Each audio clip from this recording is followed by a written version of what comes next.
네, 지금 이제 시작하겠습니다. 2월이죠. 자, 여기 부모님들 지금 마음은 어떠신가요? 아마 설렘보다는 걱정이 조금 더 크실 겁니다. 우리 아이가 새학년 교실에서 친구들과 잘 지낼까? 또는 수업은 잘 따라갈까? 아마 이런 생각으로 밤잠을 설치시는 분들도 계실 겁니다.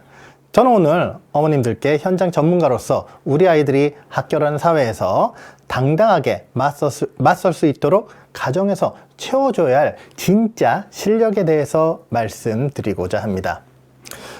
교사로서 매년 3월을 맞이하면요, 참 많은 아이들을 만납니다. 어떤 아이는 눈을 반짝반짝거리면서 수업에 몰입하고, 어떤 아이는 수업 시간 10분 만에 멍하니 창밖을 바라봅니다.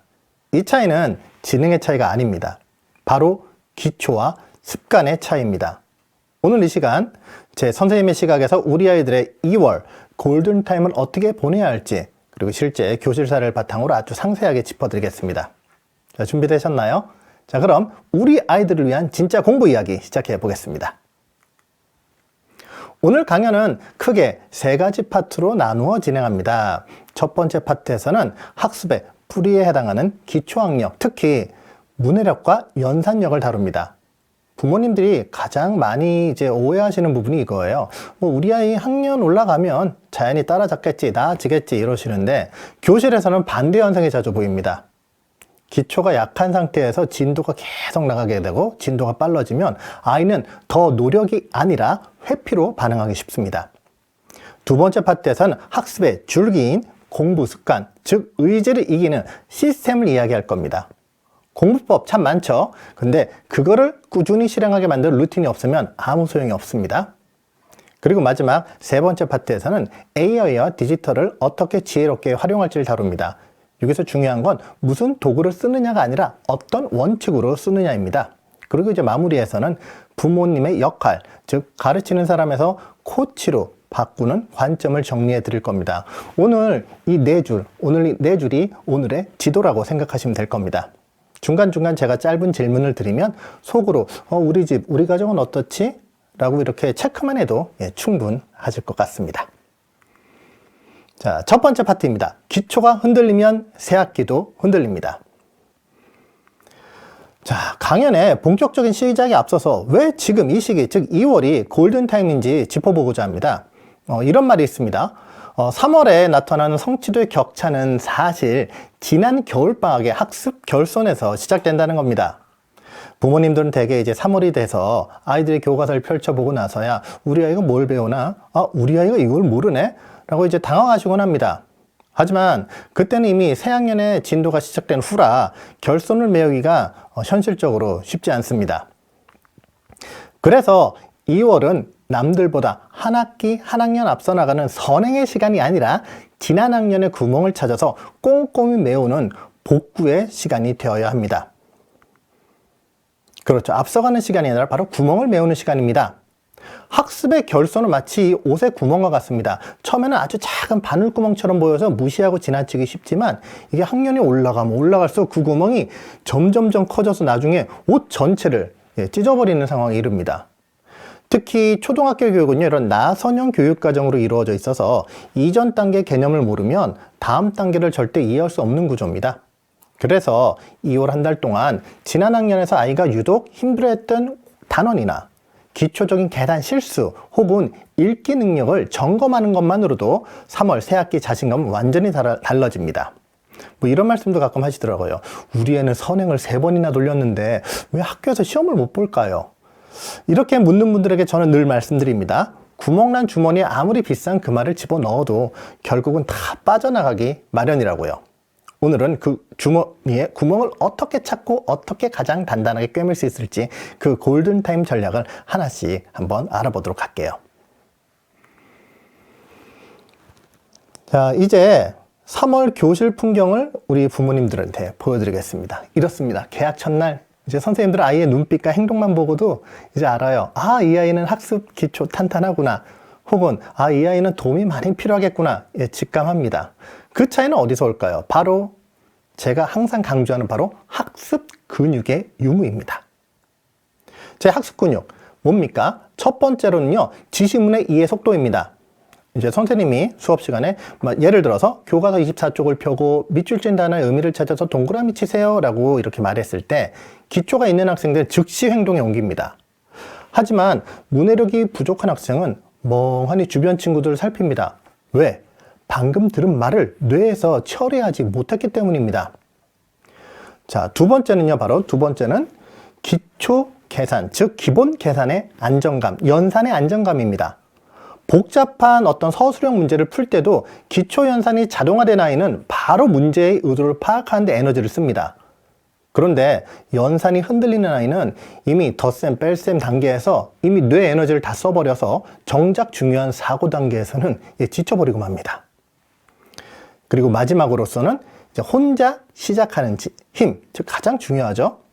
기초가 부족한 학생들은 어디서부터 시작할지를 몰라요. 어디서부터 시작할지를 모르는데 이런 망설이는 시간이 학습 시간을 대부분을 소비하게 됩니다. 반면에 핵심을 잡고 시작하는 아이는 문제의 요점을 바로 파악하고 즉시 몰입의 단계로 들어갑니다.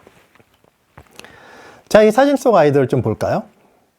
한 아이는 고민에 빠져 있어요. 손가락 깨물고 있고, 또 다른 아이는 자신감 있는 표정입니다. 이 차이는 탁월한 지능이 아니라고 아까 전에 말씀드렸습니다. 2월 한 달 동안 얼마나 학습 근육을 예열했느냐의 차이입니다. 오늘 우리는 우리 아이가 망설이는 아이에서 몰입하는 아이로 바꾸는 구체적인 학습 근육 단련법을 알아보도록 하겠습니다. 자, 그렇다면 우리가 흔히 말하는 어떤 기초학력은 뭘까요? 흔히 이제 3R이라고도 하는데 저는 딱 두 가지로 말씀드릴게요. 바로 문해력과 연산력으로 압축됩니다. 이 두 가지는 국어, 수학이라는 어떤 특정 과목의 영역을 넘어선 모든 학습의 근육 역할을 합니다. 먼저 문해력은 단순히 글자를 읽는 능력이 아닙니다. 어떤 그 텍스트 속에 숨겨진 의도를 파악하고 그 다음에 정보를 분류하고 자신의 생각을 논리적으로 정리하는 고도의 사고력입니다. 지금 AI 시대죠. AI 시대에는 정보의 양이 폭발적으로 늘어납니다. 이때 필요한 것이 바로 비판적 문해력입니다. 읽고 이해하지 못하면 결국 사회, 과학 모든 과목이 암기 과목으로 전락해버리고 맙니다. 자, 두 번째인 연산력은요, 바로 사고력 확보를 위한 자동화 시스템입니다. 이제 부모님들이 그러시죠. 아니, 요즘은 사고력 수학이 대세인데 연산이 왜 중요한가요? 이렇게 물어보시는데요. 생각해 볼까요? 저 어머님들 다 운전하시죠. 우리가 운전할 때 가속 페달하고 브레이크 페달 밟는 법을요, 의식하고 운전하면 도로 상황 살필 여유 있으세요? 아마 없을 겁니다. 그 초보 운전들이 보통 그렇게 하시잖아요. 이 연산은 운전 기술하고 똑같습니다. 7 더하기 8, 9 곱하기 6 같은 계산이 0.1초 만에 튀어나와야지 비로소 뇌는 이 문제가 나에게 요구하는 논리적 해결책은 무엇인가라는 고차원적인 고민을 시작할 수가 있습니다. 즉, 저는 무조건 선행보다는 현재 학년의 연산 정확도와 문해력을 점검하는 것이 사실은 100배 더 중요하다고 생각합니다. 지금 우리 아이의 학습 근육이 새학년의 무게를 견딜 수 있을 만큼 단단한지 아니면 겉으로는 근육처럼 보이는 지방, 어떤 단순 암기로 가득 차 있지 않은지를 냉정하게 확인해 볼 시간입니다. 자, 그렇다면 지금 당장 그럼 우리 아이의 문해력을 집에서 확인해 볼 수 있는 그 방법 1분 점검법을 알려드리도록 하겠습니다. 어떤 긴 시험지도 필요 없습니다. 오늘 아이가 읽은 책이나요? 아니면 짧은 기사 하나, 짧은 글 하나로도 충분합니다.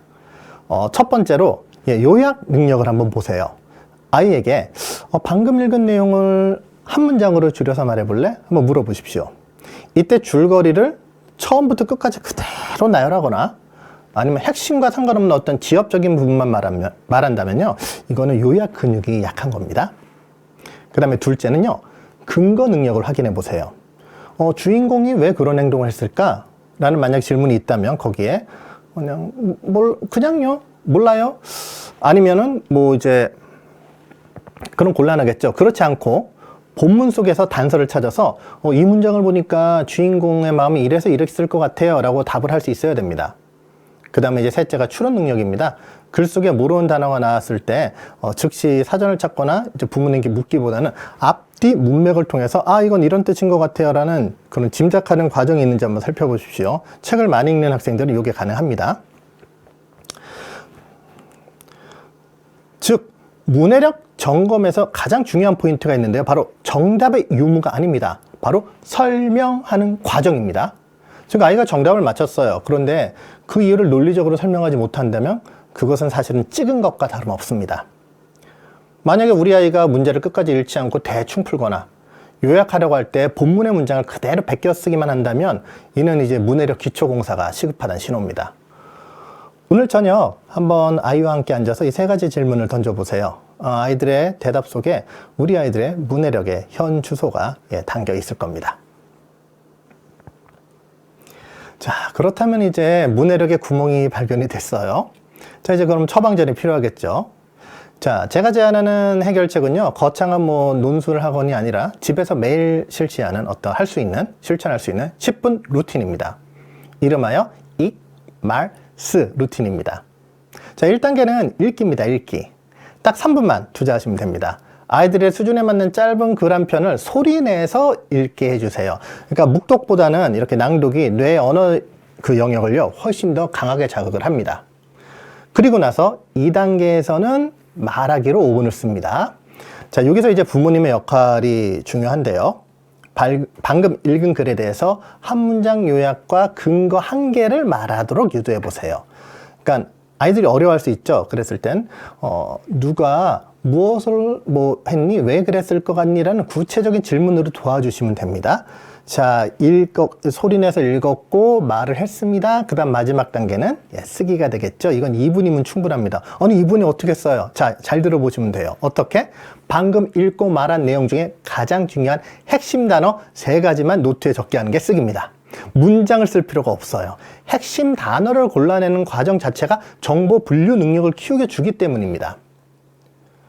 즉, 이 루틴의 성공의 원칙은 딱 3가지입니다. 바로 뭡니까? 매일, 그리고 짧게, 그리고 부담 없이입니다. 60분짜리 논술 수업을 일주일에 한 번 듣는 것보다는요, 매일 10분씩 스스로 자기가 텍스트를 요약하고 근거를 찾는 아이의 뇌가 훨씬 더 유연해집니다. 이 과정이 반복되면 우리 아이들이 교과서를 딱 펼쳤을 때 복잡한 지시문 앞에서도 이건 이런 뜻이구나 라고 스스로 공부를 시작하는 힘을 갖게 될 겁니다. 자, 이제 문해력을 점검했으면 이번에는 수학의 기초인 연산력을 한번 들여다볼 차례입니다. 연산은요, 단순히 계산을 잘하느냐의 문제를 넘어서서 이게 이제 아이의 수학 정서하고 이제 직결이 됩니다. 뒤에서 한번 말씀을 드릴게요. 먼저 점검 기준은 3가지입니다. 첫 번째는 정확성입니다. 단순히 어떤 덧셈, 뺄셈, 곱셈, 어떤 연산에 실수가 많다면 이는 실수가 아닙니다, 사실. 개념이 자동화가 안 된 거예요. 그 둘째가 속도입니다. 문제를 푸는 시간이 어떤 좀 지나치게 느리다라고 하면요, 이미 뭐냐면 이 연산 과정에서 뇌에 부하가 크게 걸려오고 있다는 뜻입니다. 그리고 이제 3번째, 제가 사실 제일 강조하는 게 뭐냐면 바로 안정감입니다. 왜 안정감? 자, 수학의 안정감이 중요한데요. 아이가 연산 문제 풀 때요, 한번 아이의 그 심리 상태를 좀 관찰해 보세요. 많은 아이들이 연산할 때 이렇게 막 한숨 쉬거나 하거나 불안해하거나 머리를 감싸거나 심지어 손톱을 깨무는 아이들도 있습니다. 이는 지금 연산을 공부가 아니라 고통으로 인식하고 있다는 신호입니다. 이렇게 연산은 감정이 섞이는 순간에 무너집니다. 그리고 또 부모님이 옆에서 어떻게 하실까요? 왜 이렇게 늦게 풀어? 이걸 또 틀려? 라고 이제 좀 다그칩니다.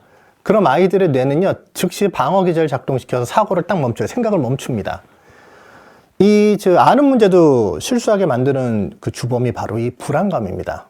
그래서 아이들을 좀 다그치시기 전에 아이들이 먼저 그 불안해하고 있는 마음을 좀 이해를 먼저 해주셔야 돼요. 아유, 그래, 이거 헷갈릴 수 있겠어. 괜찮아. 다시 천천히 해보자. 이런 따뜻한 말 한마디가 아이들의 연산 근육을요, 이완시키고 정확도를 높여줍니다. 그러니까 그 연산력 점검의 핵심은요, 부모님이 옆에 계시잖아요. 저도 사실 그런데 아이들 그 점수가 아니라 아이들이 그 문제를 대하는 그 태도, 즉 표정에 있다는 걸 꼭 기억해 주시기 바랍니다. 자, 역시 연산력을 탄탄하게 만든 비결 역시 10분 루틴에 있습니다. 양체질을 매일 하듯이 연산도 매일 조금씩 하는 것이 가장 효과적입니다. 저는 이것을 그냥 스몰 스텝 루틴이라고 한번 말을 해보겠습니다. 자, 1단계는 오답 확인에서 시작합니다. 이거 2분이면 됩니다. 그러니까 어제 풀었던 문제 중에서 뭐 한 문제나 또는 두 문제만 다시 해보게 해주세요. 그러니까 새 문제를 푸는 그러니까 새로운 문제를 푸는 것보다는 틀린 이유를 스스로 찾아내서 이렇게 하는 과정이 훨씬 더 편합니다. 물론 이제 고학년 되면 제가 오답 노트 얘기도 할 텐데 일단은 오답 확인에서 시작하고요. 두 번째는 이제 집중풀이입니다. 집중풀이는 뭐냐면 같은 유형의 문제를 집중해서 푸는 겁니다. 그 이제 문제집의 한 페이지를 다 채우려고 하지 마시고 이제 그 비슷한 유형만 문제를 딱 뽑아주세요. 그게 집중력을 유지하는 시간이 한 5분에서 6분 정도니까요. 예, 그 정도면 6분 정도면 충분합니다. 그래서 요즘 문제집 말고 디지털 교재 보면은 같은 유형만 이렇게 뽑아낼 수 있거든요. 예, 그런 것도 굉장히 좋아요. 그리고 이제 마지막 세 번째 단계가 이제 실수 정리죠. 오늘 풀면서 헷갈렸던 부분이나 아차 싶었던 실수들을 이제 아이 입으로 말을 하게 해주세요. 그러니까 오늘 내가 바도올림 할 때 좀 뭐 이를 빼먹었어요. 이렇게 만약 말을 하는 순간에 이제 아이의 뇌는요 그 실수를 인식하고 다음부터는 경계하게 됩니다. 꼭 말하게 하는 거 매우 중요합니다. 근데 이 루틴에 성공 원칙이 있습니다. 뭐냐면 양을 늘리기보다는 매일성, 뭐 지속성이라고 하는데 전 매일성이라고 부르는 게 더 좋을 것 같아요. 매일. 그러니까 매일성을 확보하는 겁니다. 또 이러시면 안 돼요. 양을 늘린다고 이제 부모님이 흔히 하신 실수가 오늘 아이가 너무 잘 풀어. 야, 오늘 잘하네. 2장 더 할까? 막 이런 양을 늘리는 겁니다. 이거는요, 아이한테 성취가 아니라 벌을 주는 거예요. 예, 그렇게 하지 마시고요. 딱 정해진 시간, 이제 딱 정해진 시간을 10분 했잖아요, 루틴. 그럼 오늘 루틴 성공, 오늘 미션 성공, 뭐 미션 컴플리트 이러면서 박수 쳐주고 격려해 주십시오. 그러한 작은 성공의 경험이 쌓이면요, 연산에 대한 자신감이 되고요. 그리고 어느 순간 이제 수학 시간에 아이가, 이거 내가 매일 했던 거하고 비슷한 거 또 나왔네? 이제 수업 시간에 그런 걸 느낍니다. 그럼 그게 뭐가 됩니까? 바로 수업에 몰입하게 만드는 바로 원동력이 되는 겁니다. 예, 지금 채팅창에도 올라오시는데 맞습니다. 작은 습관이 아이들의 학습 습관의 바탕이 되는 것이죠. 자, 그러면 이제 부모님들 이제 우리 아이들 공부할 때 이제 걱정하는 것이 있어요. 제가 이제 정리를 한번 해봤습니다. 뭐냐면 기초공사 부실신호 6가지를 정리해 봤습니다. 이제 문해력 3가지, 연산력 3가지인데요. 뭐냐면 이제 문해력 이제 신호 3가지입니다. 첫째가 문제를 끝까지 읽지 않고 대충 감으로 푸는 친구들입니다. 이건 좀 잘 보셔야 되고. 그 다음에 둘째는 요약하라고 하면은 자기 생각 없이 그냥 본문 그대로 따라 쓰는 친구들이 있습니다. 그리고 또 세 번째는 질문을 던집니다. 그럼 그냥 왜 그랬어? 그럼 그냥요. 왜 이 답이야? 몰라요. 라는 회피정 대답이 잦아지는 경우가 기초가 흔들릴 때 나타나는 신호입니다. 연산력 신호도 3가지가 있어요. 뭐냐면 아는 문제인데 이제 단순 실수가 계속 무한 반복됩니다. 연산에서. 그 두 번째는 또 이제 시간에 압박을 주면은 이제 과도하게 긴장합니다. 막 손 떠는 아이들도 있어요. 그 다음에 셋째는 이제 충분히 풀 수 있는 문제임에도 시작 자체를 자꾸 미루게 됩니다. 이러한 6가지 신호 중에서 이제 하나라도 해당되면 지금 우리 아이한테 필요한 것은 어떤 화려한 선행이라든지 뭐 사고력 수학 같은 게 아닙니다. 이제 기초가 무너진 상태인데 그 상태에서 건물을 올릴 수는 없지 않습니까? 이런 신호는 이제 아이가 부모님께 보내는 도와달라는 SOS입니다.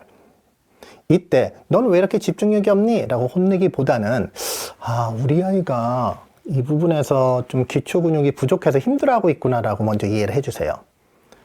그 선행학습의 화려함에 이제 현혹되셔가지고 이 신호를 무시하면요, 학년이 올라갈수록 학습 격차가 걷잡을 수 없이 벌어집니다. 그러니까 2월 한 달 동안 이 신호들을 면밀히 관찰하고 기초를 보수하는 작업에 온 힘을 쏟아주셔야 됩니다. 그것이 바로 가장 빠른 길이고 가장 현명한 새학기의 준비입니다. 그렇다면 이런 기초를 탄탄하게 만드는 솔루션 3원칙을 제가 제안해 드리겠습니다. 첫째는 바로 빈도와 지속성입니다. 기초는 공부라기보다는요, 훈련에 가깝습니다. 훈련. 이제 드릴이라고도 영어로 하는데, 운동선수가 이제 매일 기초 체력 훈련을 하잖아요. 이제 공부 근육도 이제 짧게 한 10분, 그 다음 매일 이렇게 자주 반복해야 됩니다. 이 양보다 중요한 것이 바로 이 매일성, 지속성입니다. 반복성. 그 다음에 둘째가 이제 요즘 많이 유행하는 메타인지를 깨우는 겁니다. 그러니까 단순히 문제 많이 푸는 걸로는요, 메타인지 키우지 못합니다. 자신이 아는 것과 모르는 것을 구분하기 위해서는 설명하기를 실천해야 됩니다. 설명하기요. 즉 요약하고 근거 말하고 실수의 이유를 언어화하기, 이게 다 해당되는데 이 아이들이 말로 설명할 수 있잖아요. 그럼 그거 진짜 아는 겁니다. 네, 그런 메타인지를 키울 수 있도록 해주시고요. 그 다음에 이제 셋째가 성취 경험의 설계입니다. 공부의 의욕을 가장 꺾는 게 뭐라고 생각하세요? 가장 큰 원인 중에 하나가 바로 너무나 어려운 난이도입니다. 우리 아이들이 한 80% 이상은 스스로 해결할 수 있는 그런 수준에서 좀 시작해 주셔야 됩니다. 이런 작은 성공들이 모여야지 공부할 맛이 나거든요. 그렇다고 또 우리 아이 너무 쉬운 것만 하려고 해요. 또 걱정하지 않으셔도 됩니다. 그 쉬운 과정을 완벽하게 해내는 경험이 쌓이면 이제 그때는 어려운 문제에 도전할 배짱이 생기는 겁니다. 성공의 어떤 그 경험을 계속 쌓게 해주셔야 됩니다. 이러한 3원칙을 기억하시고 2월 한 달 동안 아이들의 학습 환경을 이제 훈련장으로 만들어 주시면 됩니다. 기초가 이제 단단해진 아이는요, 이제 3월에 어떤 새로운 세상에 딱 만나지 않습니까? 그래도 그 어떠한 파도나 어려움을 맞이해도 스스로 균형을 잡고 일어서는 우리 훌륭한 아들, 딸이 될 겁니다. 자, 이제 오늘 강의에 가장 중요한 핵심이 나왔어요. 이 성적을 결정짓는 건요, 방법이 아니라 바로 습관입니다. 이 습관에 대해서 한번 이야기해 보도록 하겠습니다.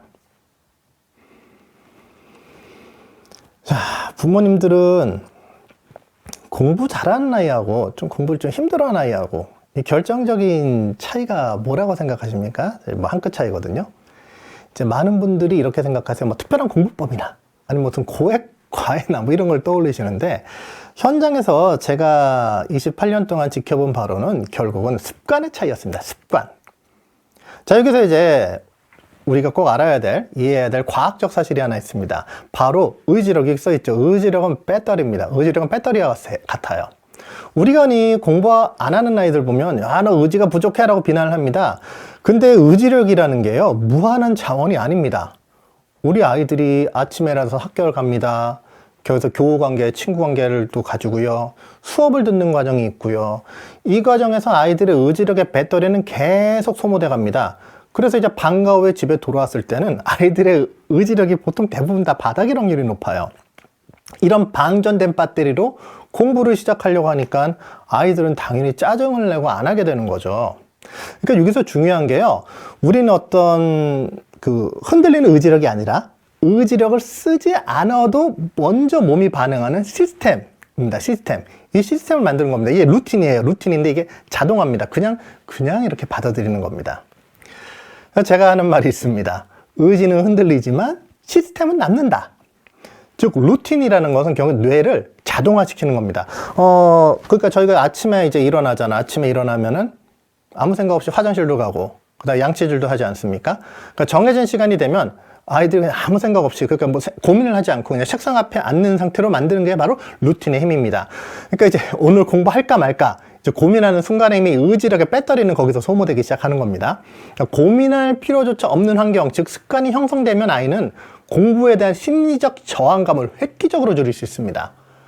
그래서 오늘 저는 아이들이 이제 우리 아이들의 방전된 배터리를 막 탓하는 대신에 배터리가 없어도 돌아가는 튼튼한 학습 자가 발전기를 만드는 방법을 제시해 드리고자 해요.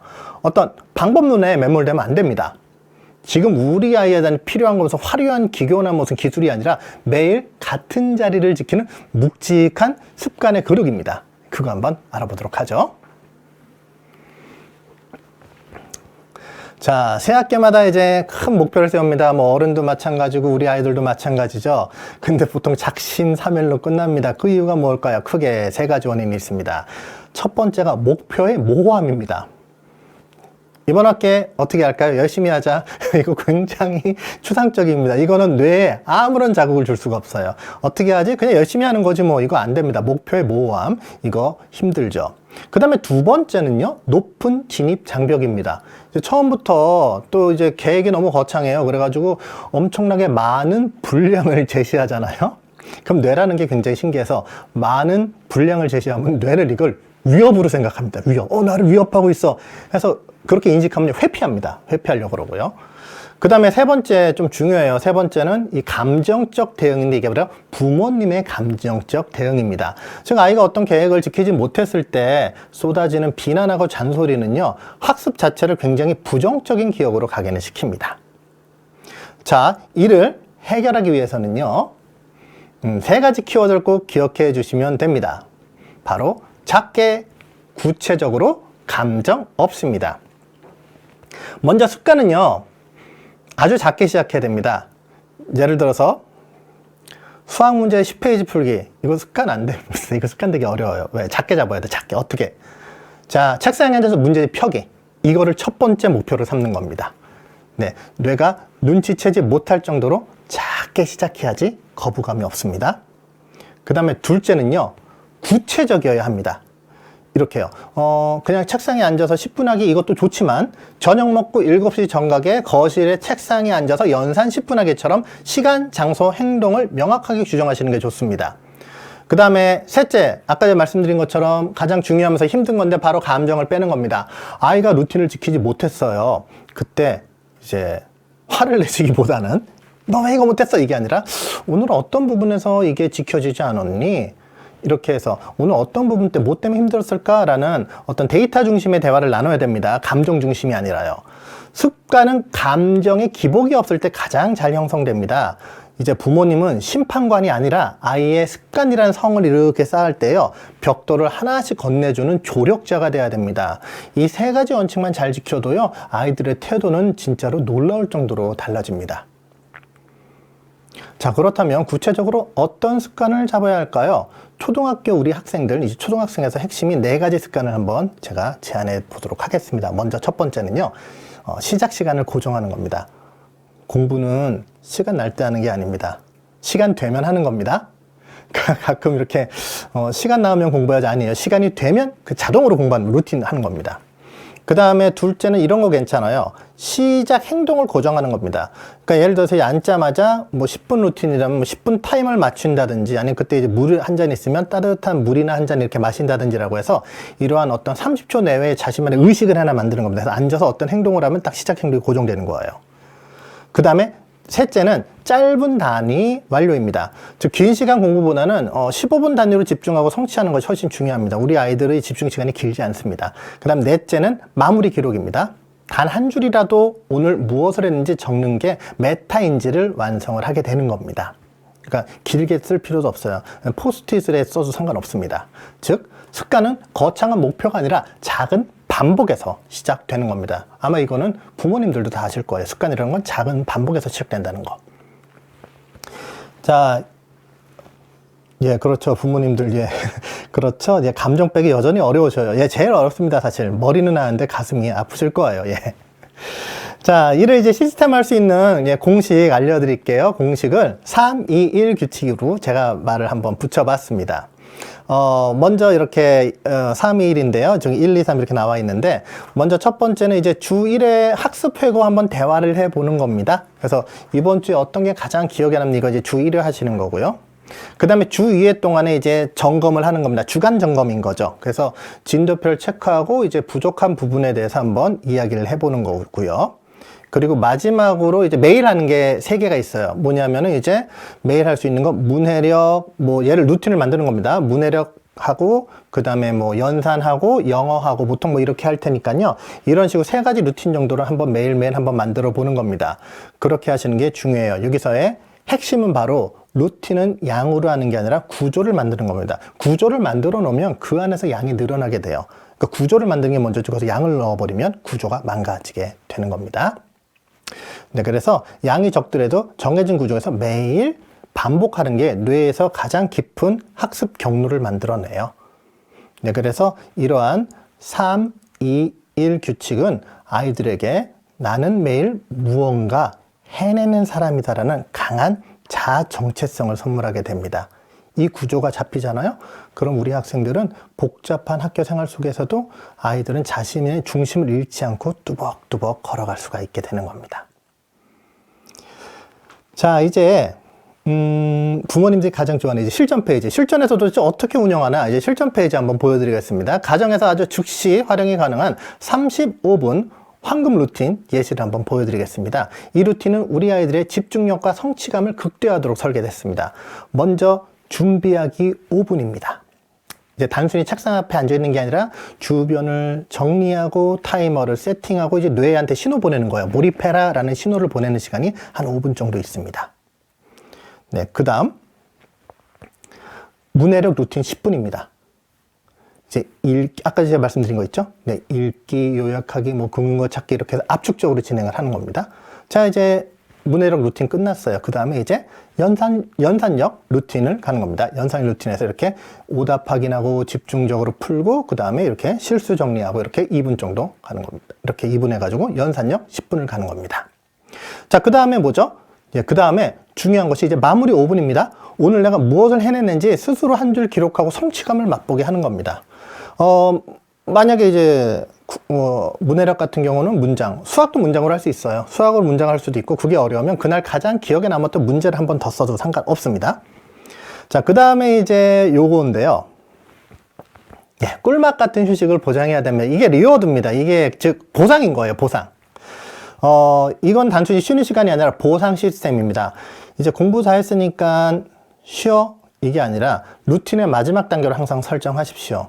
예를 들어서 뭐 시원한 음료수 한 잔, 뭐 아이가 좋아하는 과일 주스든지 뭐든지 그런 거, 아니면 간단한 스트레칭, 몸 풀어주는 거, 또는 뭐 좋아하는 음악 한 곡 듣는 거, 이렇게 아이가 기분 좋아하는 활동이 있지 않습니까? 이걸 끝에 딱 배치하는 겁니다. 이 5분의 달콤함이 다음날에 루틴을 시작하는 강력한 도파민을 분비시킵니다.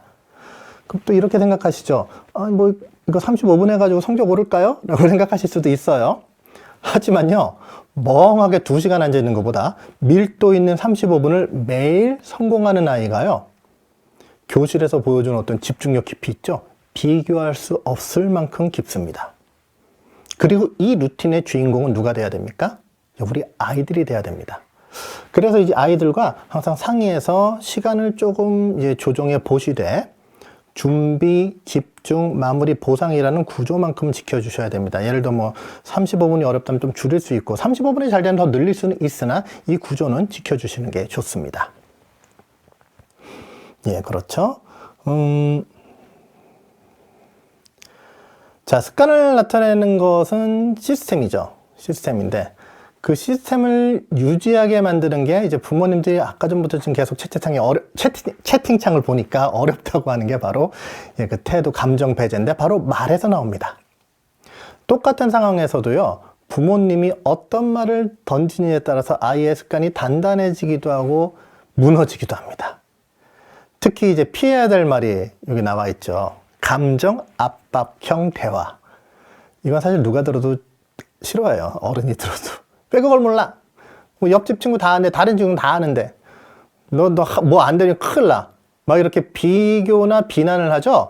그럼 아이들의 뇌는요, 공격 모드로 만듭니다. 공격 모드가 돼요. 공격 모드가 되면요, 이 공부하는 이 전두엽이 있는데, 이게 공부하는, 그 뇌에서 공부하는 그 부분이 멈춰요. 그게 뭐가 작동하냐면, 뇌에서 생존을 담당하는 부분이 활성화됩니다. 한마디로 공부가 불가능한 상태의 뇌가 되는 거예요. 그래서 우리가 지향해야 되는 거, 우리가 가야 될 거는 바로 그 옆에 있는 코칭형 대화입니다. 아이가 어려워할 때 어디서 막혔니? 한번 같이, 어디가 어렵니? 같이 찾아볼까? 이렇게 손을 내미는 겁니다. 이제 루틴이 힘들어요. 뭐 35분 힘들어 했었어. 아까 전에 황금 루틴 힘들어하면 오늘은 10분만 성공해서 충분해. 진입장벽 낮춰주시고요. 그리고 질문 하나도 왜 안 했어? 라가 아니라 근거 하나만 더 말해줄 수 있니? 이렇게 아이들의 사고를 유도하는 방향이어야 합니다. 아이가 사고를 칠 수 있는 그런 말이 아니라 사고를 유도할 수 있는 말을 해주셔야 돼요. 즉, 부모님들은 평가하고 비난하는 심판이 아니라 길을 찾아주는 코치가 되어주셔야 됩니다. 즉, 부모님들은요, 아이들이 더 나은 기록을 낳을 수 돕는 페이스메이커이자 코치입니다. 아이가 실수했어요.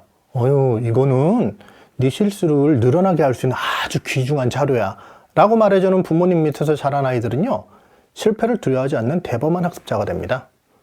오늘부터 이제 집에 돌아가시면 지시하는 말 대신에 묻는 말로, 비난하는 말 대신에 이제 관찰하는 말을 건네보세요. 아마 부모님의 언어가 바뀌면 우리 아이들의 표정이 바뀌고요, 아이들의 표정이 바뀌면 그게 바로 습관으로 정착을 합니다. 자, 이제 미래학습 핵심. AI와 디지털 도구 활용. 요즘 아주 이거 핫하죠. 네, 이거에 대해서 좀 알아보도록 하겠습니다. 제가 이제 수업했던 장면 하나를 좀 보여드릴게요. 이게 이제 아이들과 함께 메타버스를 통해서 이제 이걸 독도 수업을 하고 있는 장면입니다. 자, 보시면 노는 것처럼 보이고 게임하는 것처럼 보이는데 우리 아이들이 독도를 갈 수가 없잖아요, 쉽게. 그래서 그 독도를 이렇게 실제로 한번 이런 식으로 간접 체험을 해봤고요. 효과도 굉장히 좋았습니다, 우리 아이들한테요. 2026년 교육 현장은요, 디지털 교과서가 이제 전면 도입이 되고 하여튼 엄청난 변화가 일어나는 해입니다. 이젠 디지털 기계를 보여줄까 말까 이거 고민하는 시대는 이미 지났습니다. 과거 인터넷 도입됐을 때와 똑같은 지금 그 현상이에요. 이미 디지털 기계는 우리 공기처럼 우리 주변에 이미 존재합니다. 이제 중요한 게 있어요. 이 디지털이 우리 아이한테 학습 도구가 될 것인가, 아니면 시간을 갉아먹는 어떤 우리 정서를 갉아먹는 적이 될 것인가입니다. 자, 디지털은요, 즉각적인 피드백하고 생생한 시각화 자료를 제공한다는데 엄청난 장점이 있죠. 그리고 또 아시다시피 반대로 쇼폼이나 게임 같은 강한 자극으로 우리 아이의 또 주의력을 떨어뜨리기도 합니다. 그러시죠? 그렇기 때문에 이거를 한번 가정에서 한번 체크리스트, 이를 방지하기 위해서 한번 이 체크리스트를 지금 한번 점검을 해 보십시오. 가장 중요한 것은요, 여기 위에 있는 이게 학습 목적이 분명한가와 사용 후에 정리가 있느냐는 겁니다. 그러니까 이제 단순히 패드를 켜고 인터넷 강의나 수업을 듣는 것에서 끝나면 안 됩니다. 사용 후에 아주 짧은 시간이라도 오늘 무엇을 보았는지 요약하는 과정이 있어야 됩니다. 그리고 아이가 스스로 기계 사용을 멈추지 못하거나 이제 부모님이 옆에서 이렇게 가끔 관찰하지 않는 상황에서 방치하는 거라면 이제 이런 것은 규칙을 다시 세워야 됩니다. 디지털 학습의 성패는요, 기계의 성능이 아닙니다. 부모님의 관심과 원칙에 달려 있습니다. 만약에 이 부분에서 이제 3개 이상의 노가 나왔다고 하면요, 좀 읽어보시고 3개 이상의 노가 나왔다고 생각하시면 이번 주말에 아이들과 함께 한번 머리를 맞대고 우리 집 디지털 사용 권장표를 한번 만들어 보시면 좋을 것 같아요. 같이 맞대고요. 혼자서만 있으시면 안 돼요. 도구는 도구일 뿐이고요. 그 도구를 휘두르는 주인이 우리 아이가 될 수 있도록 부모님이 든든한 가이드가 되시고 가이드라인을 같이 만들어 주셔야 됩니다. 자, 질문은 최고의 코칭이자 바로 메타인지를 깨우는 열쇠입니다. 이 디지털 기계를 활용해서 공부한 아이들에게요, 부모님이 던져야 할 5가지 핵심 질문을 쭉 한번 보시고 한번 기억을 해보세요. 그 중에 제가 몇 가지만 좀 말씀을 드릴게요. 예를 들어서, 오늘 배운 거 첫 번째 나와 있죠. 오늘 배운 걸 한 문장으로 말해볼래는 바로 뭡니까? 정보 요약력을 물어보는 질문이 됩니다. 이제 두 번째 보시면 그렇게 말하는 근거는 뭐야? 이거 논리력을 키워주는 질문입니다. 이 디지털 시대에도 이런 게 필요합니다, 분명히. 그리고 어떤 부분이 제일 어려웠어? 이거 메타인지 점검하는 질문이죠. 이거는 자신의 취약점을 스스로 파악하게 만든 최고의 메타인지 훈련인 겁니다. 자, 이러한 질문들은 뭡니까? 아이를 가르치는 것이 아니라 아이의 머릿속에 있는 지식을 밖으로 끌어내는 이런 과정입니다. 이런 5가지 질문을 항상 좀 유념해 주시고요. 이러한 질문이 바로 뭐다? 최고의 코칭입니다. 즉, 질문이 최고의 코칭이에요. 뭐뭐 해 라고 하는 지시가 아니라 질문이 최고의 코칭이라는 겁니다. 자, 이와 함께 이런 3가지 디지털 활용 원칙을 한번 가정에서 정해보시는 것도 좋을 것 같아요. 네, 첫 번째는요, 선생각, 그 다음에 후 확인입니다. 이게 뭐냐면요, 문제를 풀 때 먼저 스스로 고민해보고 그 다음에 AI나 검색을 활용해야 됩니다. 이제 처음부터 AI한테 물어보는 것은 뭐다? 이거는 아이들의 생각하는 근육을 아예 마비시키는 일입니다. 그러니까 항상 선생각하고 후 확인을 해보는 과정 꼭 필요합니다. 그 다음 둘째는요, 결과보다는 과정입니다. 즉, AI가 내놓는 답이 정답인지보다는요, 아이가 그 질문을 얻기 위해 어떤 질문을 던졌는지를 칭찬해 주세요. 그거 흔히 요즘 어렵게 이제 프롬프트 엔지니어링이라고 하는데, 어떠한 것을 AI한테 질문을 했는지 사실 그게 더 중요하니까 그거에 대한 것을 칭찬해 주시면 되고요. 그 다음에 마지막에는 항상 중요합니다. 정리 2분입니다. 즉 이제 기기를 종료하기 전에, 끄기 전에 오늘 배운 핵심 문장, 한 문장이라든지 또는 내일 내가 해야 될 것들을 적는 습관을 길러줘야 됩니다. 그래야지 디지털 자극이 단기 기억이 뭘로 간다? 장기 기억으로 넘어가게 된다는 겁니다. AI라는 것은요, 아이들의 생각을 대신해준 대행자가 아니라 그냥 아이들의 잠재력을 폭발시켜주는 아주 훌륭한 파트너일 뿐입니다. 그리고 부모님의 현명한 질문이 이 파트너십을요, 더욱 빛나게 만들 겁니다.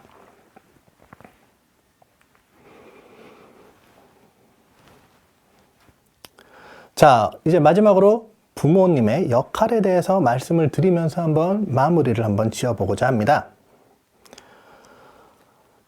오늘 긴 시간 동안에 굉장히 숨가쁘게 달려왔죠. 오늘 2월에 골든타임을 어떻게 보내야 될지 함께 고민을 했습니다.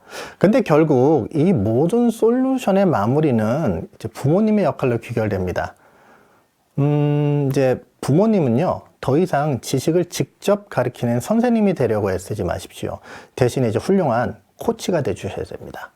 이제 코치를 해주시는데 세 가지를 좀 해주셔야 돼요. 뭐냐? 첫째는요, 환경 설계자입니다. 그러니까 공부하기 좋은 책상 상태를 좀 만들어 주세요. 책상 위에 많은 친구들 있죠. 이 친구들 좀 곤란합니다. 이게 방해 요인이 없는 환경을 만들어 주는 것만으로도 공부의 절반은 성공입니다. 그 다음에 이제 둘째는 질문자입니다. 아까 제가 5가지 말씀드렸죠. 이런 질문을 통해서 아이들의 생각을 자극해야 됩니다. 그리고 셋째가 제일 어려운 감정 조절자입니다. 자, 질문할 때 감정 조절 잘 하셔서 하셔야 돼요. 그래야지 됩니다. 결과에 흔들리지 않고 편한 부모의 모습이 아이에게는 가장 큰 심리적 안정판이 됩니다. 아이의 공부는요, 부모님의 어떤 화려한 말솜씨가 아니라 부모님이 정성껏 설계해준 이러한 학습 구조에 의해서 바뀌게 되는 겁니다. 오늘 이제 제가 보여드린 문해력 점검표, 그 다음에 연산 10분 루틴, 이제 321 규칙, 디지털 3원칙은 이제 우리 부모님들한테 아주 소중한 이제 도구가 됐습니다.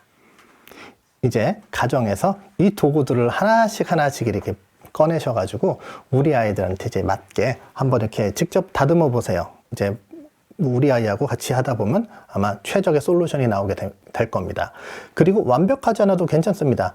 말씀드렸잖아요. 우리 아이하고 함께 계속 다듬어 나가면 됩니다. 아마 오늘 당장 시작하는 이런 10분 루틴이 2026년 3월 우리 아이의 눈빛을 바꾸고 우리 아이가 좀 더 자신감 있게 교실로 들어갈 수 있는 그런 기회를 만들어낼 겁니다.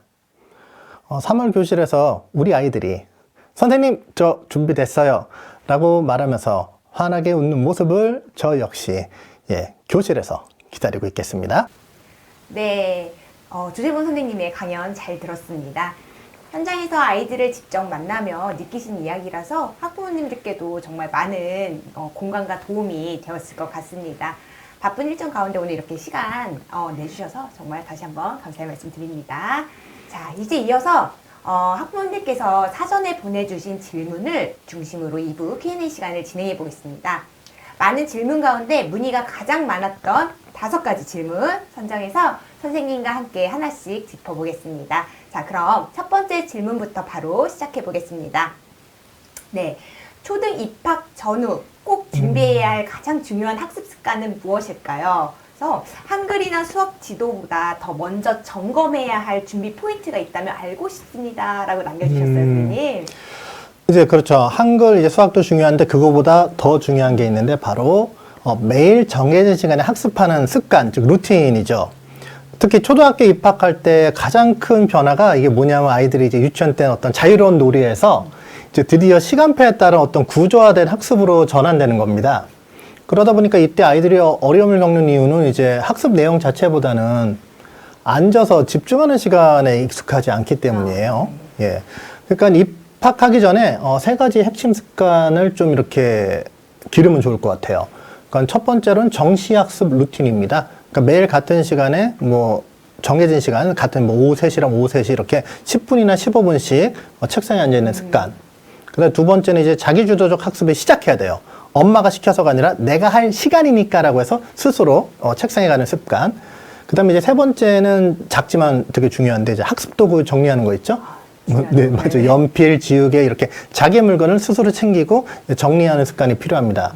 즉 이렇게 매일 정해진 분량, 정해진 시간에 푸는 어떤 시스템이 이런 루틴 형성에 매우 도움이 되고 효과적이거든요. 그러니까는 교과 내용보다는 꾸준히 하는 힘을 먼저 길러주면은 이제 입학 후에 학교 생활 훨씬 이렇게 수월하게 할 수 있어요. 그래서 이러한 것이 정해진 어떤 시스템이라든지 솔루션을 이렇게 활용하는 것도 하나의 방법일 수 있죠. 네, 자 말씀해주신 것처럼 사실 초등 준비는 내용보다 매일 공부하는 루틴을 만드는 것 그리고 정해진 시간에 앉는 습관이 먼저다라는 점 잘 기억해 두시면 좋겠습니다. 자, 지금 많은 질문들이 올라오고 있는데요. 좀 질문 계속해서 남겨주시면은 사전 질문 이후에 다시 한번 직접 질문 받아보겠습니다. 자, 두 번째 질문입니다. 네, 집중력이 짧고 산만한 아이는 어떻게 공부 습관을 잡아줘야 할까요? 왜 선생님이 있잖아요. 한 문제 풀고 일어나고, 그쵸? 그리고 이제 네. 공부하려고 하면 화장실 간다 그러고, 책상에 오래 앉지 못한 친구들 어떻게 지도해야 할까요? 그렇죠. 이 산만한 학생들이 이제 오래 앉아있어가 아니라, 오래 앉아있어, 어차피 못 앉아있습니다. 오래 앉아있으면 네. 괴로운 거고, 이제 집중력이 가능한 시간으로 설계해 주는 게 먼저입니다. 그러려면 핵심이 두 가지인데 뭐냐면은, 시간은 줄여주고요. 성공의 경험을 늘려주는 겁니다. 그러니까 첫째는 시간 목표를 짧게 쪼개주는 겁니다. 20분 버티는 거 대신에 예를 들어서 5분 공부하고 2분 쉬기 이렇게요. 쪼개주는 거죠. 5분 완주하면 바로 칭찬하고 뭐 보상으로 작은 보상이라도 연결시켜 주는 거죠. 이런 이제 긍정적 강화 혹시 토큰 강화라고도 하는데 이런 칭찬이나 이런 것들이 결국은 주의 집중력, 그다음에 과제 지속력에 도움이 된다는 연구 결과가 이미 많이 나와 있고요. 그다음에 이제 두 번째는 과제 목표를 이제 작게 만드는 거죠. 그러니까 문제 한 장을 다 풀라고 하지 말고 뭐 한 문제, 뭐 두 문제, 세 문제 이렇게 시작 문턱을 낮추면은 그래도 아이가 좀 일어나진 않습니다. 그리고 이제 환경을 좀 단순해야 돼요. 환경을. 예. 책상에는 오늘 할 것만 딱 있어야지 너무 막 뭐 장난감 있고 뭐 있고 막 산만하잖아요. 특히 산만한 아이들 같은 경우는 자신의 의지보다는 환경의 영향을 많이 받으니까 이런 걸 좀 해야 되고요. 그리고 또 마찬가지죠. 이제 아이가 일어납니다. 또 결국 일어나게 되면 왜 또 그래? 너 결국 안 돼 이렇게 아니라 네. 그래 좋았어. 그러면은 쉬는 시간 2분 하고 다시 좀 문제 풀자. 이렇게 감정 소모 없이 이렇게 리듬을 되돌려 주는 거예요. 그러니까 이제 매일 일정 분량이 딱 끝나는 구조가 이제 산만한 아이들한테 좋습니다. 그래서 분량이 명확하게 이렇게 시작이 쉬워지고 끝이 보이는 예, 이러한 것으로 하면 아이들이 집중이 되죠. 그래서 오늘 분량 완료하면 체크하고 칭찬해주는 이런 루틴 완성이 도움이 될 겁니다. 구몬 학습 방식과 유사합니다. 지금 제가 들어보니까. 그래요? 아, 네. 네, 그래서 네. 오래 앉아 있으라고 요구하기보다는 좀 짧게 성공하는 경험을 계속해서 반복하는 설계가 습관을 만든다는 말씀이 참 인상 깊었습니다. 네, 다음 질문으로 한번 넘어가 볼게요. 자, 요 질문은요, 자, 매번 토크 콘서트 할 때마다 나와서 이제 말씀을 드리는 건데도 이번에 또 나왔습니다. 네, 선행학습 꼭 해야 할까요? 한다면 어느 정도가 적당할까요? 근데 이번에는 유아 초등 저학년 시기에 좀 무리하지 않으면서도 도움이 되는 선행의 기준과 주의해야 할 포인트가 좀 궁금하다라고 남겨주셨어요. 네. 그러니까 선행학습을 하느냐 마느냐를 보지 마시고 이제 어떤 선행이 도움이 되고 어떤 선행이 이제 부담이 되는지를 좀 구분하는 게 중요하거든요. 네. 그 연구 결과들 보면은 결국 선행학습은 이제 가정과 뭐 어떤 시장 환경과 이제 경쟁 등을 통해서 불안 마케팅 좀 있고 해서 이제 여러 요인으로 쉽게 과도해질 수가 있어요. 그럼 과도해질 수 있으면 결국 학생들의 흥미 저하나 이제 스트레스를 가져오는 어떤 부작용이 있다 이런 연구 결과들이 있는데 저는 그래서 선행은 안전한 기준 안에서 준비학습 수준으로 하는 게 좋다고 봅니다. 그러니까 적당한 선행 기준을 세 가지로 볼 수 있는데요. 이제 첫째는 아이가 설명 없이도 어느 정도 따라올 수 있는 난이도입니다. 매번 가르쳐줘야 되면 그게 이제 선행이 아니라 보통 부담으로 많이 다가오거든요. 그 다음에 둘째는 이제 속도보다는 정확도와 이제 습관, 계속 제가 강조하는 거죠. 습관이 중심이 돼야 됩니다. 다음 학년의 문제를 많이 푸는 것보다는 이제 지금 수준에서 읽기, 쓰기, 연산의 자동화, 뭐 실수 줄이기 같은 어떤 기반을 단단히 하는 것이 효과적입니다. 네. 그 교육 현장에서도 보통 입학 초기에는 학교 적응이나 뭐 기초 학습 준비 지원 이런 걸 핵심적으로 안내하니까요. 그다음에 이제 셋째는 이제 하루에 총 학습량이 우리 아이들의 컨디션을 좀 망치면 안 돼요. 이제 해치면 안 됩니다. 그런 게 해쳐지면 이제 선행학습의 효율이 확 떨어지거든요. 그러니까 이제 선행을 하더라도 아이의 수준을 진단할 수 있고 이제 한 단계씩 그러니까 힘들지 않게 제가 스몰 스텝이라는 말씀드렸는데 한 단계씩 무리한 점프가 아니라 이런 단계형 학습으로 조금씩 앞서가되 흔들리지 않게 하는 예, 그런 게 핵심입니다. 네, 저 말씀해 주신 것처럼 선행은 많이 앞서가는 것이 아니라 아이에게 부담이 되지 않는 준비된 선행 인지가 기준이 된다는 점 잘 기억해 두시면 좋겠습니다. 자, 이어서 다음 질문으로 넘어가 보겠습니다. 자, 네 번째 질문인데요. 자, 이것도 고민이 많으셨을 것 같아요. 패드 학습과 지류 학습 어떻게 선택하고 병행하면 좋을까요? 이때 뭐 자세라든가 뭐 집중력 이런 것들을 다 고려했을 때 우리 아이에게 더 잘 맞는 학습 방식 판단하는 기준이 좀 궁금하다라고 남겨주셨어요, 선생님. 네. 그러니까 최근 교육 현장은 결국 디지털하고 아날로그 장점을 결합한 하이브리드로 진화하고 있거든요. 그러니까 하이브리드 학습이라는 게 결국은 이제 패드의 장점, 지류 학습, 그 각 장점을 이렇게 결합한 디지털 학습이라고 볼 수 있습니다. 네. 디지털을 이제 대세니까 그거를 어떻게 회귀할 수는 없습니다. 이제 앞으로 글로 가야 되겠죠. 예를 들어 패드 같은 경우는 멀티미디어 자료를 추상적으로 멀티미디어 자료를 통해서 어떤 추상적인 개념이 있지 않습니까? 네네. 이제 그런 개념들, 아까 제가 보였던 독도나 이런 것들처럼 이런 것을 이해하는데 굉장히 효과적이고요. 즉각적인 채점도 가능하고 보상 시스템도 아이들한테 흥미를 유발을 하죠. 뭐 지류학습은 뭐 다 부모님들 아시는 것처럼 뭐 전통적인 방식이니까 그렇게 돼 있는데, 근데 이제 이런 거죠. 이 두 가지가 이제 합쳐진 학습들이 많이 이미 존재를 해요. 그러니까 패드를 단순히 이제 보는 것만으로 이렇게 생각하고 누른다고만 생각하시는 분들도 계시는데, 거기도 지류학습처럼 쓰는 기능들이 다 있기도 하거든요. 네. 근데 그런 것까지 포함한다면, 이런 하이브리드 학습이 돼 있다면은 어떤 지류의 장점과 그 다음에 어떤 패드의 장점, 디지털의 장점으로 해서 네, 그런 식으로 진행하는 것들이 있기 때문에, 저는 그런 학습이 있으니까 그런 학습 쪽으로 가는 게 맞다고 생각합니다. 어느 한쪽의 수업만을 강조하는 것이 아니라. 예. 네, 다시 한번 그 지금 하이브리드 학습을 말씀해 주셨는데요. 하이브리드 학습을 정리해 보면 디지털 학습, 뭐 지류 대면 학습을 이렇게 이제는 나누는 게 아니라 각각의 장점을 상황에 맞게 결합해서 활용하는 학습 방식이라고 생각하시면 되세요. 그래서 조금은 생소하게 느껴질 수 있지만 사실 이 방식은요 이미 스마트폰 앤과 마스터 수업을 통해 실천되고 있는 학습이기도 합니다. 그래서 이런 의미에서 보면 구몬에서는 이미 하이브리드 학습으로 아이들의 학습을 지원해 오고 있었다는 점도 함께 기억해 주시면 좋겠습니다. 네, 자 마지막 준비된 질문인데요. 네, 아이에게 스트레스 신호가 보일 때 막 울면서 공부하거나 배 아프거나 자 부모는 어떻게 개입해야 할까요? 네. 어떻게 할까요? 네. 학교에도 이런 친구들 많이 있는데, 그러니까 이제 아이들의 어떤 신체적, 심리적 신호는 이제 나 힘들어요. 나 힘들어요. 근데 여기서 이제 공부 그만하고 싶어요로 하셔가지고 그만시키면 안 됩니다. 왜냐하면 이게 일시적 조절을 해야 되는 거지, 학습을 중단시키면요 다시 시작하는데 더 많은 에너지가 듭니다. 그러니까 시동 끄면 다시 시동 키는데 더 많은 에너지가 드는 것과 마찬가지거든요. 이럴 때는 학습의 양을 좀 줄여주거나 아니면 난이도를 낮춰주는 겁니다. 즉 어때 이 정도는 할만하니? 라고 느껴주는 거예요. 아주 낮게 해야 되는데 멈추면 안 됩니다. 멈추면 다시 시동 걸기 어려워요. 그리고 이제 그러려면 이제 부모님이 공감 대화 해주셔야 돼요. 공감 대화. 그러니까 하기 싫으면 하지 마. 이거 방임이거든요. 아니면 이것도 못해? 이건 비난이거든요. 이런 거 말고 지금 좀 어렵구나. 그래 엄마랑 요거까지만 좀 해볼까? 같이 해볼까?라고 해서 이렇게 공감해주고 이렇게 동행해 주셔야 됩니다. 그래야지 우리 아이들이 힘이 나고. 그리고 이제 루틴을 계속 강조하는데 이제 그런 거예요. 이제 스트레스 상황에서도 최소한의 이제 그걸 루틴을 하루에 어느 정도 해야 돼. 그 숫자를 좀 줄이더라도. 그 양을 좀 아까 전에 말한 것처럼 양을 줄이더라도 계속 유지하는 게 결국 아이들은 어떤 지속적인 생활 리듬을 가질 수 있고 흔히 말하는 그 회복 탄력성이라고 그러거든요. 그 회복 탄력성. 스트레스 있을 땐 못할 수도 있죠. 하지만 빨리 회복할 수 있는 이런 회복 탄력성을 길러줍니다. 예. 네. 말씀해 주신 것처럼 그 아이의 스트레스 신호는 공부를 그만하라는 신호가 아니라 좀 방식을 조절해 달라는 신호라는 거 이렇게 이해해 주시면 좋을 것 같습니다. 그래서 완전히 멈추기보다 양과 난이도를 좀 조절하면서 최소한의 루틴을 지켜주는 것이 아이를 다시 회복하게 만든다는 점 잘 기억해 두시면 좋겠습니다. 네, 자, 이렇게 해서 지금 사전에 많이 보내주셨던 일단 5가지 질문을 모두 살펴봤습니다. 그래서 이제부터는 좀 이제 실시간으로 올라오는 질문 중 몇 가지를 더 선정해서 선생님과 함께 바로 답을 나눠보도록 하겠습니다. 자, 지금 올라온 댓글들, 질문들이 있는데요.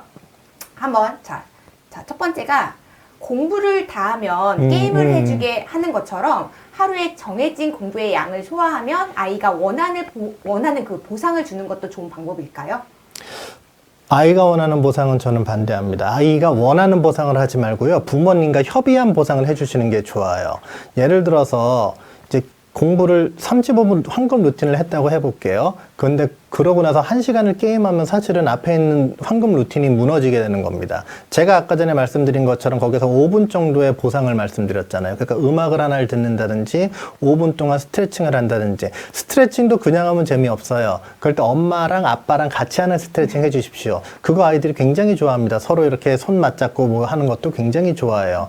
아니면은 뭐 보드게임을 좀 같이 해본다든지 이런 식으로 도움이 될 만한 보상이 있습니다. 아니면은 뭐 예를 들어 유튜브에 영상 하나를 잠깐 본다든지 이 정도요. 거기에 몰입하지 않게끔 해주는 게 중요하거든요. 그러니까 아이가 원하는 보상이 나중에 그게 생깁니다. 아이가 원하는 보상이 점점 높아지거나 복잡해지거나 또는 그 학습을 침해하는 보상을 원할 수도 있습니다. 그렇게 되면 또 그 보상을 해줬을 때 안 해주게 되면 우리 학생은 왜 이걸 해줬다고 또 안 해주느냐는 어려움이 있기 때문에 이러한 보상 항상 정해주는 게 좋고요. 그로 인해서 나중에 루틴을 다 해서 진짜 나중에 뭐 어떤 자기의 성적이 막 엄청나게 뭔가 좋아졌다. 그럴 때 큰 성과를 얻었을 때 거기에 대한 리워드 보상을 해주는 게 좋지, 아이들이 한다는 걸 다 해주는 건 이제 좋지는 않습니다. 네. 예. 아, 저희 아이도 뭐만 하면 나 그러면 내고 사줘. 막 이러거든요. 아, 예, 알겠습니다. 그래서 그러니까 보상은 아이가 원하는 것보다는 좀 부모님과 협의된 보상을 해주는 방식으로 진행하시면 좋을 것 같습니다. 네, 다음에 이어서 남겨주신 질문인데요. 앞서 강의 시간에 말씀해주신 것들을 초등학교 1학년 때부터 실천해도 괜찮을까요? 아이가 부담스러워하진 않을지 걱정됩니다. 이제 제가 말씀드린 것처럼 초등학교 1학년 때부터 습관화시키는 게 좋습니다. 다만 이제 걱정하시는 게 그거 아이가 그러니까 부담시키는 거 루틴만 만들어 주시라고요. 루틴은 뭐냐면 우리 아이가 책상에 앉아 있는 루틴을 만들어주는 게 중요합니다. 거기서 뭘 할지를 만들어준 게 아니라 예를 들어서 이제 초등학교 1학년 같은 경우는 가장 좋은 루틴이 이제 책을 읽어보는 거죠. 이제 문해력을 위해서 또는 연산력을 위해서 단순한 그 덧셈 뺄셈 문제 몇 개를 풀어보는 겁니다. 그러니까 책상에 앉아 있는 거예요. 제가 이제 강남 8학군에서 자랐거든요. 제가 초중고를 다 8학군에서 나왔습니다. 거기 있는 친구들은 이런 얘기를 해요. 공부는 머리로 하는 게 아니라 엉덩이로 하는 거라고.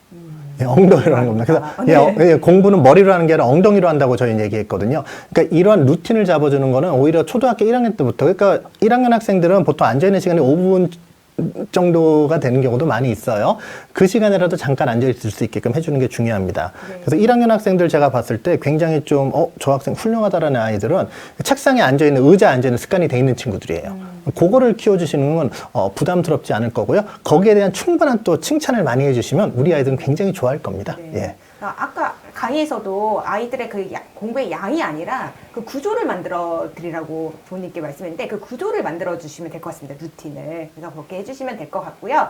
자, 다음 질문 또 하나 해결해 보겠습니다.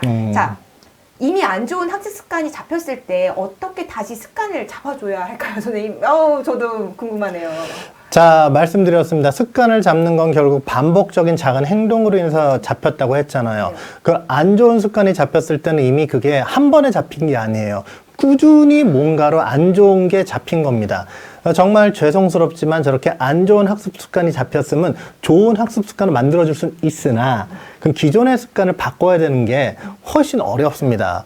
그래서 제가 말씀드린 거 좋은 습관을 미리 잡아놓는 게 나아요. 이 나쁜 습관을 없애고 새로운 습관을 가져오는 거는 불가능하지 않지만은 2배, 3배의 그 어려움이 필요합니다. 그러니까 일단 좋은 습관을 덮어쓰기를 해야 되는 거예요. 우리 아이가 책상 안에 앉아서 막, 아까 저기 잠깐 댓글 보니까 몸을 베베 꼬아요라고 합니다. 그럼 한번 보세요. 제가 아까 말씀드렸잖아요. 관찰의 시점에서 봐라. 그랬을 때 우리 아이가 과연 몇 분 정도의 몸을 베베꼴까? 앉자마자 베베꼬아요. 이거 굉장히 좀 심각한 경우죠. 그럴 땐 최소한 1분 단위라도 몇 초 단위라도 이렇게 할 수 있게. 아니면 자기가 좋아하는 것을 이렇게 할 수 있게. 아까 레고 말씀하셨는데 레고를 할 때 진짜 요 안에서 레고 하나를 좀 이렇게 놓고서 잠깐이라도 앉아있을 수 있는 그런 작은 습관부터 바꿔야 됩니다. 그러니까 이제 안 좋은 습관이 잡혔을 때 좋은 습관으로 덮어서 해줘야 되는데 그러려면은 그 나쁜 습관이 잡힌 시간 이상의 시간과 노력은 필요합니다.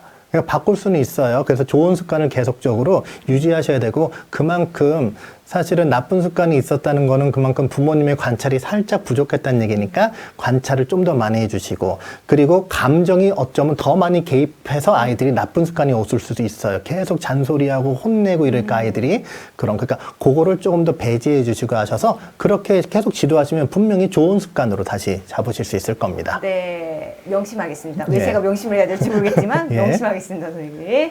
네, 그래서 다음 이제 질문 하나 더 풀어보도록 하겠습니다. 자, 아이의 체력이 너무 약해서 학교만 다녀와도 졸리고 힘들다고 합니다. 체력이 약한 아이는 학습 루틴을 어떻게 만들어주는 게 좋을까요? 자, 지금 저 친구는 그렇죠. 체력이 너무 약해요. 학교만 다녀도 졸리고 힘든 아이예요. 이 아이한테 지금 학습이 먼저일까요? 체력이 먼저일까요? 이 친구는 체력이 먼저입니다. 공부는 체력이 없으면 할 수가 없고 집중력이 따라올 수가 없습니다. 그래서 체력이 약한 아이는 학습 루틴을 만들어주기 전에 먼저 체력 루틴을 만들어주세요. 체력 루틴. 네. 집에 와서 가볍게 운동을 할 수 있다든지 체력을 키울 수 있는 루틴을 만들어 주십시오. 뭐 가볍게 산책을 한다든지 이때도 부모님과 같이 하면 좋겠죠. 이렇게 산책을 한다든지 뭔가 운동을 할 수 있어서 체력을 키울 수 있는 루틴을 만들어 주세요. 어떤 루틴이든지 간에 어떤 그 습관이든지 간에 좋은 습관을 가지게 되면은 그게 공부에 전이 되는 거는 쉽습니다. 전이 되는 건 쉽기 때문에 좋은 습관을 가지는 게 좋거든요. 예를 들어서 와서 힘들어. 그때 맨날 자라, 쉬어라. 라고 하면 이 아이는 뭐가 되냐면 그게 루틴이 돼버려요. 네. 힘들면 자야지, 누워야지, 힘드니까 안 해야지 이런 게 루틴이 될 수 있으니까 그런 체력 루틴을 키워주면 그걸 학습 루틴으로 옮기는 전이하는 데는 어렵지 않을 겁니다. 네, 예. 체력 루틴을 먼저 키워달라라고 말씀해 주셨는데 답변이 되셨을까요? 네, 지금 많은 질문들이 올라오고 있는데 저희가 사실은 좀 시간 관계상 여기서 좀 질문을 좀 마무리하도록 한 개만 더 해봐도 돼요? 한 개만 저 더 해볼까요? 네. 아까 뭐가 있었냐면 저기 보니까 네. 그 구몬 수학에 너무 부담감을 느껴가지고 네. 구몬 수학을 안 하고 그 위에 있을 겁니다. 구몬 수학을 안 하고 저기 학원을 보내신다는 말씀이 있었던 것 같아요. 그 네. 학원을 보내도 되게 그렇죠 거기 네. 구몬 수학을 풀면서 불안감을 느껴서 구몬 수학을 끊으려고 하는데 학원으로 가면 친구들과 같이 하면서 동기부여가 될 수 있을까요? 요거 좀 말씀을 드리고 싶은데 네. 그러니까 아이의 성향을 잘 파악하셨으면은 그렇게 하셔도 되는데요. 예를 들어서 보통 수학 같은 경우 우리 학생들이 어려움을 느끼고 두려움을 느끼는 경우가 많습니다. 그거는 부모님들한테 배우는 것들이 있어요. 왜냐하면 대부분의 부모님이 수학을 어려워해 하셨거든요. 저 역시 네. 마찬가지고. 이제 그런 게 전이 되는 경우도 있는데 혼자서 이제 구몬학습이 어떻게 진행되는지 모르지만 보통 학습지나 이렇게 맞습니다. 혼자서 할 거란 말이에요. 네. 근데 거기서 부담감을 느낀 친구를 만약에 학원을 보내요. 학원을 보내면은 이 접촉, 그 오프라인에서 많은 학생들과 같이 경쟁 아닌 경쟁을 하게 됩니다. 그럼 거기서 오히려 더 수학에 대한 자신감을 잃을 수도 있다는 것도 한번 생각해 보셔야 돼요. 그러니까 그럼 우리 친구들하고 친한 친구들이니까 학원 다니는 게 재미있어요라고 하는데, 정말 부모님들 여기 계시면 죄송스럽지만 학원은 친목단체가 아닙니다. 학원을 친목으로 가면 되게 힘들어져요. 그러니까는 아마 원하시는 바가 친목이라면 별 문제는 안 됩니다. 근데 원하시는 바가 만약 학습이라고 하면 조금 어려운 경우가 생길 네, 수도 있습니다. 그러니까 이런 부분을 좀 잘 생각해 보셔야 되고요. 만약에 뭐 학습지를 뭐 구몬을 하든 어떤 거라든 만약에 어려움을 느낀다고 하면은 아까 제가 말씀드린 것처럼 난이도라든지 아니면은 분량을 좀 줄여주시는 것도 한번 생각을 해보시는 게 좋을 것 같아요. 그러니까 제가 학원을 선택하게 할 때도 아까 제가 80% 이상의 성취도를 얻게 해달라고 제가 말씀드렸잖아요. 학원을 만약에 선택하시게 되더라도 그 친구의 단계보다 반 단계 아래인 학원으로 먼저 들어가는 게 아이한테 성취감을 훨씬 느끼고 좋게 네. 해줍니다. 학습지나 이런 것들도 마찬가지거든요. 네. 그래서 그런 거를 조절할 수가 있으면은 조절할 수 있는 학원이나 학습지나 시스템을 적용해 보는 게 좋을 겁니다. 특히 이제 방금 말씀드린 것처럼 우리 아이가 그 심리적인 요인이었어요. 보니까 아까 수학에 대한 심리적인 요인이었으니까 그거는 한번 잘 생각을 해보시고 가시는 게 좋고요. 그 친구한테 자녀한테 한번 같이 네. 얘기해 보는 것도 좋아요. 예를 들어서 일단 난이도를 낮추든지 문제 시간을 좀 줄이든지 하는 게 좋겠니? 아니면 학원을 가는 게 좋겠니? 근데 아이들이 보통 친구가 있으면 학원을 친구 때문에 따라가거든요. 친구 따라 강남 가는 게 아니라 친구 따라 학원 갑니다. 그리고 친구 따라 같이 골로 가요. 무슨 말이냐면 이게 같이 상승을 해야 되는데 이제 이게 이렇게 되니까 이제 그 부분을 한번 잘 생각해 보시는 네. 것도 한번 좋은 그 해결책이 될 것 같아서 제가 하나 눈에 띄어가지고 학원하고 같이 네. 연관돼서 제가 한번 답변을 드렸어요. 예. 네, 그래서 지금 그 구몬학습을 어떻게 해야 하느냐 이런 질문이었는데 예, 답변이 되셨을지 모르겠습니다. 그래서 이렇게 한번 그 조언 받아주시면 좋을 것 같고요. 그러면 여기서 조금 이제 실시간으로 이제 질문 주신 학부모님들 너무 감사드립니다. 자, 일단 아까 말씀드렸듯이 시간 관계상 좀 모든 질문 다 다루지는 못해요. 네, 그래서 오늘 나눈 이야기들이 각 가정에서 아이의 공부를 바라보는 기준을 정리하는데 좀 도움이 되셨기를 바랍니다. 자, 오늘 함께 해주신 선생님께도 다시 한번 감사의 말씀 드립니다. 감사합니다. 네. 오늘 강연을 통해 정리된 메시지는 분명합니다. 자, 아이에게 필요한 것은 특별한 방법보다 꾸준히 이어갈 수 있는 학습 구조와 습관이라는 점입니다. 자, 그래서 주 1회 선생님의 방문 수업과 그리고 스마트 구몬의 온라인 공부방 마스터로 이어지는 구몬의 학습 방식은 아이의 학습을 혼자 맡기지 않고 함께 점검하며 흐름을 이어가는 학습입니다. 자, 그 흐름에 구몬 학습이 함께 하겠습니다. 자, 오늘 구몬 토크 콘서트에 함께 해주신 모든 학부모님들께 진심으로 감사드립니다. 새 학기를 앞두고 우리 아이의 공부 방향과 습관을 다시 한번 점검해보는 시간이 되셨기를 바랍니다. 자, 그래서 앞으로도 구몬은 학부모님과 아이 모두에게 도움이 되는 교육 콘텐츠와 실질적인 학습 지원을 꾸준히 전해드리겠습니다. 자, 함께 해주셔서 감사드리고요. 다음에 더 알찬 내용으로 다시 찾아뵙겠습니다. 감사합니다.